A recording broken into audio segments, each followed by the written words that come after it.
If someone met you online for the first time, what would they think about you? When's the last time you thought about how you're using your device? Do you think about how your online actions represent you? How are your children representing themselves online? You're a good digital citizen, right? Are you positive?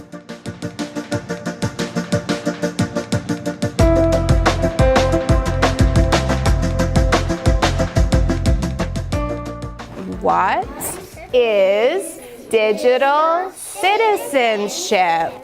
What is it? Your brain, you have to think with your head, your brain, and you have to think with your heart too. Digital citizenship is about being nice on the internet and not mean. Paying attention to what you put online, you're thinking about the fact that you don't want to make a permanent post on a temporary emotion, the fact that you support one another, and your social brand or digital citizenship level online. People would look at that and say, you know, they understand that if somebody were to meet you online for the first time, what kind of a person you are. I believe that digital citizenship is how you portray yourself online and like all the things that come along with being online, like having your future employers look at your online status and future colleges. When you're on the internet or online or something, you have to be nice to everyone else who's on the internet, and you can't like post mean things or like post something you wouldn't want like your parents or somebody to see. To me, it actually means just having a positive digital footprint. This world that we live in is now incredibly digital with the internet, you know, all of cyberspace, that what you put out there, even though you may delete it later, it's always out there permanently somewhere. So you really need to be responsible in what you're saying and what you're doing. Today, we are going to think about what your kind digital footprint would look like. And the first thing I want us to think about is my permanent marker. And when I wrote on my paper, it was permanent, right? Could I ever take it off? No. Just like when you go online, we leave a footprint behind us. It's a digital footprint, so it's an online footprint. Be kind online. Whatever you post on something, whatever you comment, it stays there forever, and you gotta like think about that and like what you want on there forever and what you don't want on there forever, and you have to use it like wisely. Always be responsible and don't post something that you don't want other people to see, because then it's forever. And because like colleges and jobs, they look at all your social medias and all your history to see if you're good or not, and if you want a good job and a good life, then you need to be responsible with it. Although they are digital natives, because the technology has always been around, that doesn't necessarily mean that they know how to use it appropriately and to use it to their benefit. So it's really important, I think, that we take the lead in that and we walk the walk, not only being good digital citizens, but showing them how to be digital leaders and showing them how this really can create a social brand that affects them throughout college and in their workforce life. We learned that things you put on the internet stay there forever. They don't go away.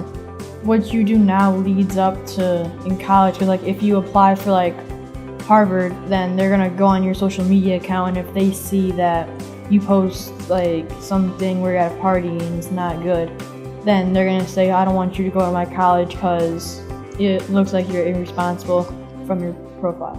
I think that we need to start focusing on the positive ways that students can impact online behavior of others and of themselves, instead of just cracking down on ban and block, because ban and block isn't going to teach the kids appropriate usage of a device or of online.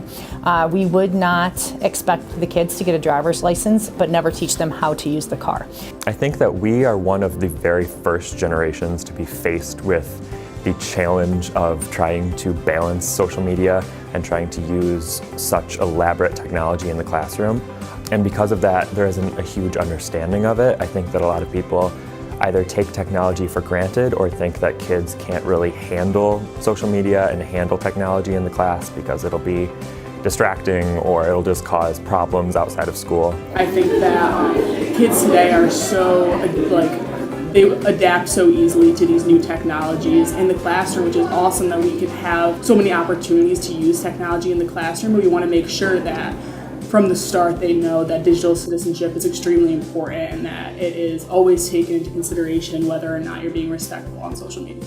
I think that anybody, any educator, parent, administrator, anyone who puts a device in front of a child has a responsibility to make sure that they are using it appropriately. And one of our goals beyond that is to make sure that they are using it for a positive purpose.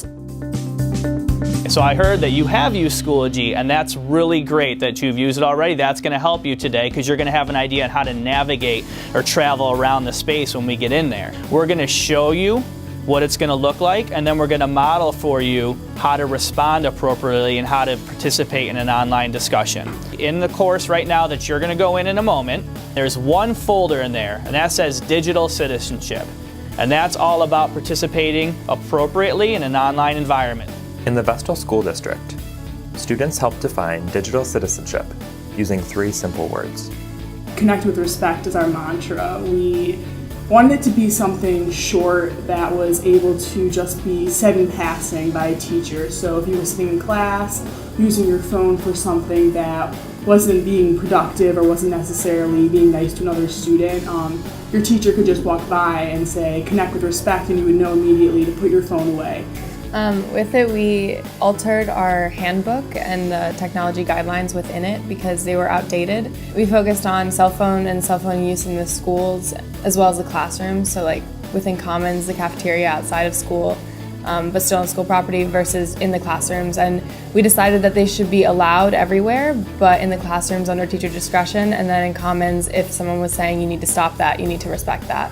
We thought it was important to have this mantra be taught to the students in the younger grades like elementary school and middle school, so they can learn as they grow up with technology now and come into the high school that they'll already have connect with respect in mind so that they know what it means and how to be respectful with their technology, and they'll understand better. Like if somebody says connect with respect, then they need to understand that what they're doing on their phone is maybe disrespectful and they should think about what they're doing more.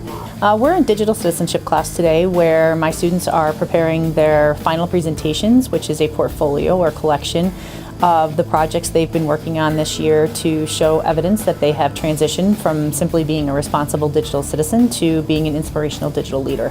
One student might choose the way that they had tweeted out in a Twitter chat about digital citizenship, ways that people could be being an upstander, or explaining what an upstander is, or telling people about a social brand and giving them tips on how to improve their social brand. If I put something in my blog, they could get thousands of views on their project in 1 day or 2 days. And that really gives them an authentic audience and the ability to see that they can make a difference and have a ripple in the internet life. It's very important to be a digital leader online. It's important in our new age of social media to really show that you know what you're talking about and that you can put a positive influence into the world. Millennials are a strange generation. We exist in a time where everything is changing arguably more than it has for any generation before us. Because of this, we are responsible to help spread the messages. We are responsible to forge new paths.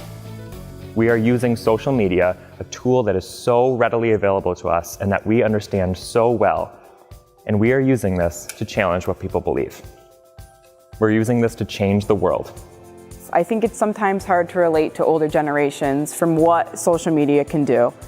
Through the use of social media sites like Tumblr, Facebook, Twitter, grassroots movements that have been the foundation of not only our country but the world are promoted and used worldwide. Oftentimes we see it as someone standing with a phone in their face, but in my perspective, I think it's the sharing of learning, empathy, and love for one another. One touch of a button can connect one person to another that are on completely separate ends of the world. If your friend posts something, you can comment on it and say nice things about it. There's some websites where you can post things maybe paragraphs or something that they wrote, or a little story or something, and you can always be nice about it and say that it was really good. Post good things about your friends and just positive things to make people happy. You have to be like nice on the internet at school, and you also have to be nice on the internet at home. You want to be a good person on the internet. That's really all I have to say. I've been more aware of what I post online. Like every single time I'm about to tweet something or post a Facebook status, I read it over twice, maybe 3 times, just to make sure that do I really want to put this into the world. You want to make sure that we have a positive school community, and if things are being said negatively about someone online, that can be reflected in the school day. So just be careful what you say, be respectful of others, and don't hide behind the screen to say something because it's not worth it and it won't be beneficial at all. What you say on the internet can be interpreted differently, so if you're joking around with a friend, somebody might take that negatively, and it's important to just be aware of like what you say and how it affects other people. I always want my friends to make sure they're safe online and that they can think of the consequences of what they do when they're on it. You should always be nice to other people, and if you encourage other people to be nice online, then everybody will be happy and you can make the internet a better place.